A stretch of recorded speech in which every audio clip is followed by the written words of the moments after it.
back with Kurt Schwab, a Republican who launched his campaign for governor about a month ago. And Kurt, you started that campaign while the state legislature is in session. So what's your take on the bills that they've prioritized and what they've done? I think right now both sides are still not working together. And that's one thing that needs to happen regardless of the fact. And with the 4 points of my platform, which is public education, first responders, Texas-owned businesses, and veterans, everybody on both sides is affected by one of those.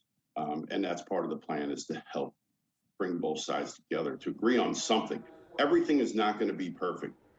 Somebody on both sides, they're not going to like the final result. And that's going to be a gimme. However, we need to come together and start fixing issues and not creating new ones. Let's talk about public education for a little bit. This has obviously been a tough year for teachers and students, blending the virtual and the in-person classes.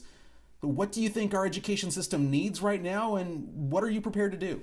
The public education system, we don't have enough teachers. And that's what we need. We need more teachers. They need better pay.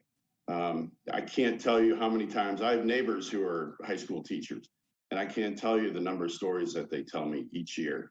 I hear parents say, oh, we have to go shopping for school supplies, or we have to buy this, or the teachers are paying out of their own pocket for supplies. And I think that's wrong. And part of the plan for the public education system is we need to take a percentage of the money that the state is getting paid, whether it's from retail or tobacco tax or what have you, put it aside, and let's let the individual school districts apply for a grant that's already going to be approved.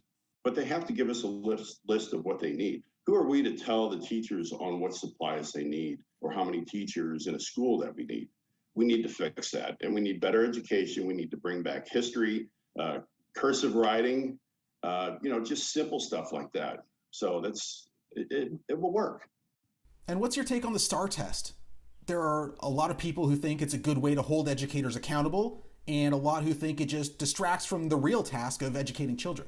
Well, I will tell you, I don't have kids. So the STAR test, I didn't know about a STAR test until I moved to Texas 8 years ago. I don't see the point in it. I think if you pass the class and you pass the year, you move forward. What other information is a STAR test going to do to help you in life? These kids need real life consequences. Like for instance, when I was in middle school, I took home ec. I know how to cook. I love cooking now, and that's part of what we need back in school. So, I'm not a fan of STAR.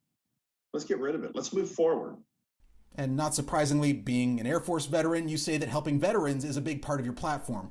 So what do you want to do for them? Well, I'm a big supporter of veterans, me being one myself.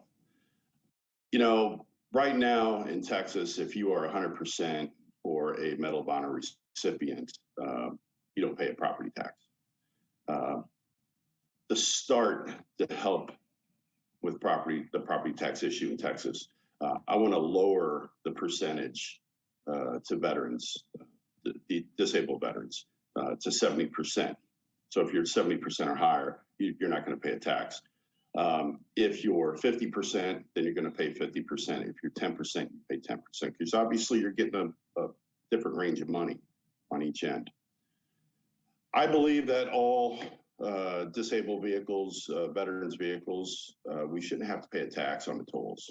The reason being is, if you remember a few years back, people were complaining that, hey, we have a 2-hour drive to go to a doctor's appointment, and yet we're getting stuck with a bill, and maybe they're only on VA disability. So it needs to be fair across the board, regardless of the fact. So those are just a couple of items that I have for veterans. But I can tell you, veterans are near and dear to my heart, and whatever we can do to help veterans and veteran-owned businesses in Texas, you can bet we're going to be right there with them. Kurt, thank you so much for speaking with me today. Sounds good. Thanks, David. Have a good day.